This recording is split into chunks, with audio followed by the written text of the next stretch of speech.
I recently reviewed the Orico 12-in-1 USB Type-C docking station, and around the same time Orico sent me out this. This is the Orico MiniDock Desktop Stand, and it was designed for the Apple Mac Mini M4. So I've spent a few weeks with it, so in this video I'd like to delve deep. I'd like to talk about what this desktop stand offers, and after that I'd like to give you my opinion on it. The Orico MiniDock Desktop Stand was designed for the Apple Mac Mini M4, though it could fit many other small NUC-style computers. The model number of the dock is the VSE. My version arrived with no SSD, but you can purchase it with an included 1TB or 2TB SSD. It's out of stock in the UK at this time, but it is available on Amazon.com for $41.99 using a discount code. You also see a variation of the dock on Amazon called the VS10, which has a larger variety of connection ports. When you open up the box, you will see a user manual, a Phillips screwdriver, a short USB Type-C to Type-C cable which is rated at 10 gigabits per second, some M2 screws and a thermal pad which helps cool your SSD. It's quite a small and light docking solution. The MiniDock has a nice aluminium finish, with the top of the base using a soft rubber silicone material.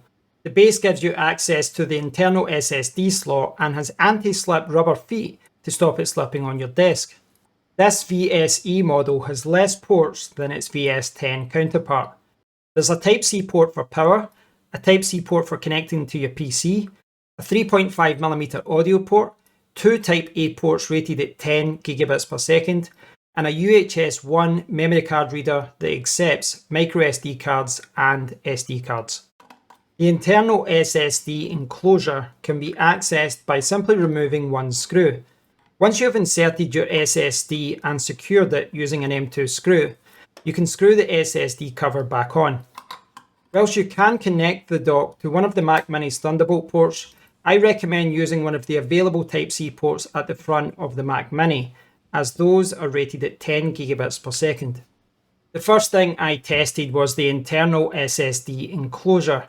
In my initial tests, I did not apply a thermal pad on top of the SSD, nor did I connect power, as I wanted to test how much of a factor these would be at those 10 gigabit per second speeds. The Transcend SSD I tested first is incredibly slow, so I was not surprised by the write speeds being limited to around 520 to 540 megabytes per second. I wanted to test a faster drive, so I borrowed the FireCuda 520 SSD from my OWC Thunderbolt 4 enclosure. Atto Disk benchmark showed read speeds of 906 megabytes per second and write speeds of 1 gigabytes per second, whilst the Blackmagic design speed test showed read speeds of 854 megabytes per second and write speeds of 875 megabytes per second. When I then connected power to the dock, I saw very similar read and write speeds with both of those benchmarking apps. I then applied the provided thermal pad to the FireCuda 520 SSD, and once again, the read and write speeds were very similar to what they were before. With no power connected, Atto showed similar read and write speeds when the FireCuda 520 SSD was added back to my OWC enclosure and connected to the Type-A port of the dock. But Blackmagic Design showed increased write speeds of 961 megabytes per second. I then connected power back to the dock, but this did not appear to make any difference to read and write speeds on both benchmarking apps. For my final test, I tested a UHS 1 microSD card I own, and the results gave expected speed results. Atto showed read and write speeds of 83 to 84 megabytes per second, with Blackmagic Design showing noticeably higher write speeds of 107 megabytes per second. So you've seen what's in the package and you've seen all my tests, so you've got an idea as to what this can do. But at this point, what I'd like to do is give you my honest opinion on this dock and touch upon a few other things that I've not mentioned yet. I'm going to divide it into three different categories. I want to talk about what this is like as a stand. I want to talk about what it's like as an SSD enclosure, and I want to talk about the port selection as well. I think that gives you a good picture as to what is being offered here. Okay, let's talk about the stand itself. This is quite a lightweight solution. It's quite small. Got a nice kind of aluminium finish there, which is very similar to what we get with the Mac. We do have a kind of rubber silicon base here at the top here, which is really nice. That obviously that's going to protect your Mac. You're not going to scratch it in any way.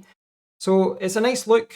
It definitely fits the aesthetics of the world of Mac. When you've got it in, and you've got it on the stand, it's fairly stationary when you kind of push it on your desk. Now, if you do push it at the top though, there's obviously going to be a little bit of wobble because we're dealing with a vertical solution now. It's not fixed down with all its weight there horizontally. It's vertical, so there is more of a risk of, if you knock it, you could, push it over like that and your Mac could fall over. So that's just something to bear in mind. It's a little thing, but just something to be aware of. Now, I think the overall stand is nice, and I do think that it could fit a lot of other kind of NUC style computers from the Linux and Windows world. I think the one thing that kind of caught my attention though was that this stand, I wouldn't say blocks the exhaust, but it's certainly getting in the way. So here we've got the main exhaust for the Apple Mac Mini M4. Basically, they've kind of raised up the computer itself and put all of the cooling here. So this is where all the hot air is being exhausted. This is the main exhaust area. It's the only exhaust area, as far as I know, on the Mac Mini M4. And when it's placed in this stand, you'll see that it's kind of blocked a little bit there. I mean, it's not blocking it fully. You can see there's still some space there. But I don't know. I just feel like they could have done better there. Maybe a wee groove, maybe an inside or something to give it a little bit of room. They've not done that. It's kind of touching it there. You can see the space there. So it's not terrible. It's just something that I noticed and just something that I think you should be aware of. Okay, let's talk about the SSD enclosure. In the closure, right? So this is the SSD enclosure, and I think overall this is good. You're obviously limited by those 10 gigabits per second speeds. The total bandwidth is 10 gigabits per second, so you're not going to get anything more than that. This does support, and you can see this on the box here, this does support up to 8 terabytes, and you can buy it with an Orico SSD inside. The ones that I saw were 1 and 2 terabyte drives, so you can buy this with an SSD built in. One thing I did note is that, during my performance tests, I started initially and I was doing all these kind of tests and I wasn't using a thermal pad. And the reason I didn't want to do a thermal pad at first is, well, you don't really need it. When you're at those 10 gigabits per second speeds, most SSDs aren't going to overheat. You're not really pushing it to the limit. You're not causing too much heat. So, just what's in here, the heatsink on top, etc.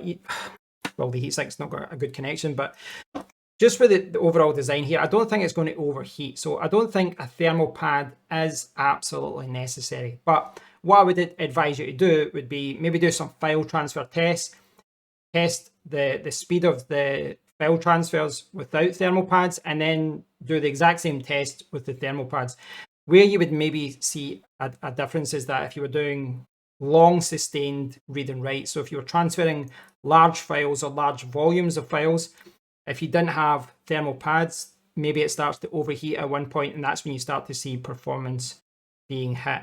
I didn't do extensive tests like that on this, I have to be honest. I just did some kind of benchmarking tests, but that is just something to bear in mind. Now, one thing I will say, when I did apply the thermal pad on top and then I sealed it down with the screwdriver, I really struggled to get it back out. As in, I spent a good 30 to 40 minutes thinking I've lost my FireCuda drive. And if you look closely here, the clips earlier you saw probably didn't have any marks here, but this is really badly scraped now. Now, I did all of that damage. I did all of that because when the thermal pad was on the SSD and this was pushed down, it was flush and I could not get it out. Quite literally, could not remove it. I tried everything and eventually it was just like screwdrivers and I was just wedging it out. And that's when I realized that this design here is very simple, just one screw and then you can remove it. But it's quite flawed in a way because there was no other way for me to get that out. There's no little ridge or anything like that to try and pry it open. So that was quite annoying, quite frustrating. Maybe it's because the provided thermal pad is maybe thicker than what it needs to be. But to me, it kind of highlights that they've not tested that enough. It was a little bit annoying that I had to damage the cover here just to get it off, just to save my drive. So that is another reason maybe to be cautious about using a thermal pad.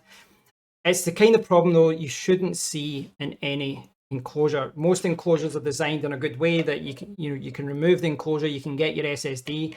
It shouldn't be that you're having to use screwdrivers to pry it open. So it's just something I noted and something to be aware of, something to be cautious about. Okay, let's talk about port selection, because port selection is one of the main reasons to buy a stand like this, a docking station, a hub. So obviously we've got power here and we've got the data, 2 Type-C ports. This goes to your laptop or your computer in this case. Power is not something that's absolutely necessary. You will be able to still run the internal drive and spin it just using bus power, but when you've got a few things connected, it's better to have some power there, just so that you can power the internal drive and the Type-A ports, etc. You don't want to start to see performance drop because you don't have enough power.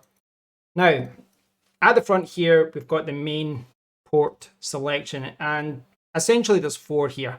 Now, I'll be honest, I don't like the port selection here. I think it's quite limiting, and I don't think it's offering enough.